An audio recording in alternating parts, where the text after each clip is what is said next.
If I wanted to become a really good piano player, naturally I'd need to learn how to play the instrument first. I'd start off by taking lessons, and then from there, I'd have to practice, and a lot. My piano teacher would most likely cringe as my fingers initially struggled to hit the right notes or to find the right keys. I'm sure the piano teacher would happily see me off with instructions to practice as much as possible before the next time I'm due for another lesson.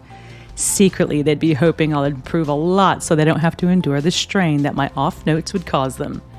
And over the weeks and months, I can see myself sitting at the piano, persevering to practice, still hitting the incorrect keys and still not getting the tempo just right, and perhaps even missing entire sections of the music.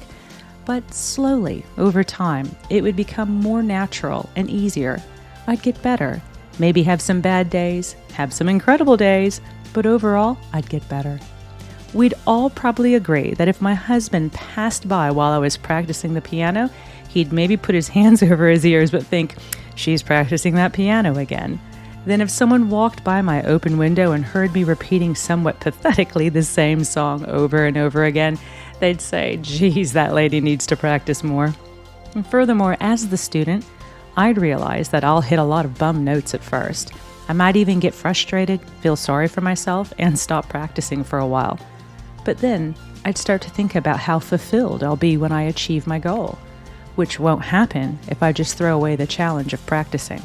So I'd shake it off, head back to the piano, and try again. My fictional piano scenario makes sense, right? We can agree that if I want to master something in my life, like playing the piano, I need to first learn how to do it and then practice. And we'd most likely agree that most who see or hear me during that time would understand. She's practicing playing the piano.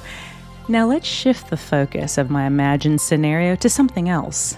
Instead of picturing my goal as wanting to become a good piano player, the goal is to master being a more positive person in my life. With that as my goal, what do you think I'd do? I would learn how to recognize the things which release my joy and then practice doing more of those sorts of things. Just like playing the piano, I'd need to learn the basics first. What blossoms my inner happiness? Then after that, I would practice those things as much as possible. So if, in this scenario of me practicing positivity, my husband saw me mentally searching to find something positive after digesting some bad news, which should he say? She's not being real? Or she's just practicing being more positive? Then what if a friend saw I wasn't feeling great, but noticed I was saying specific things to stay focused on the good things I have in my life? Should they say, she's just fooling herself? Or she's trying to maintain her gratitude? There's enough judgment and negativity out there, so even if our mind says otherwise, deep down we already know the answer. We should always acknowledge a person's perseverance to practice being positive in the face of an already challenging life.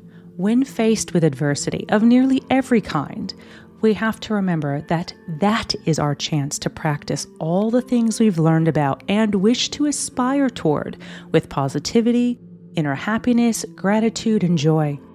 We cannot expect to achieve mastery in our lives, which is to embody positivity, happiness, love, and joy, if we're not willing to practice them when things get difficult. Now, this isn't to say that when something bad happens, you simply pretend it away. If the house is on fire, don't be like, oh, the flames will go down. For real, you need to acknowledge what's happening and get yourself to immediate safety. That applies to practicing positivity as well. It's extremely important that we first face whatever challenges we have in life. We all have difficulties, negative moments, bad days, or even weeks. But as soon as we've taken stock of what those challenges are and what we need to do to overcome them, it's then critical we practice stepping up and out of the murkiness we've had to endure. So if and when that happens, we should honor all those who are persevering to make those positive steps. Reserve our judgment and remember that they too are doing their best to practice being the master of their life. We would never say, going back to my piano practice scenario, that I was faking or not being a real pianist if I persisted to hone that skill. Of course not. We'd all say, she's practicing. In a world that constantly pulls us in many directions and tempts us down different paths, of which don't all lead towards the blossoming of our joy, we each must decide for ourselves, is it a worthwhile pursuit to practice positivity, self-worth, and inner happiness? I think so, because just as we would do if we wanted to master the piano, basketball, meditation, knitting, painting, dancing, and so on, we know we must practice to master that skill.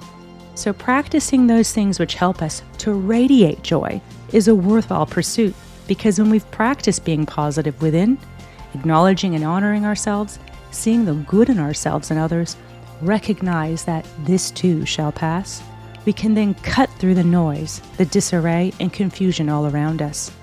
We will see clearly what others cannot. We will act sublimely when others are unable to move. We will shine our light when all else are in darkness. So please, keep practicing to allow, embrace, and embody positivity in your life. It won't always be easy, and at times it might seem awkward, but you're worth it, and it's time you owned that. So no matter what anyone says, keep practicing big love.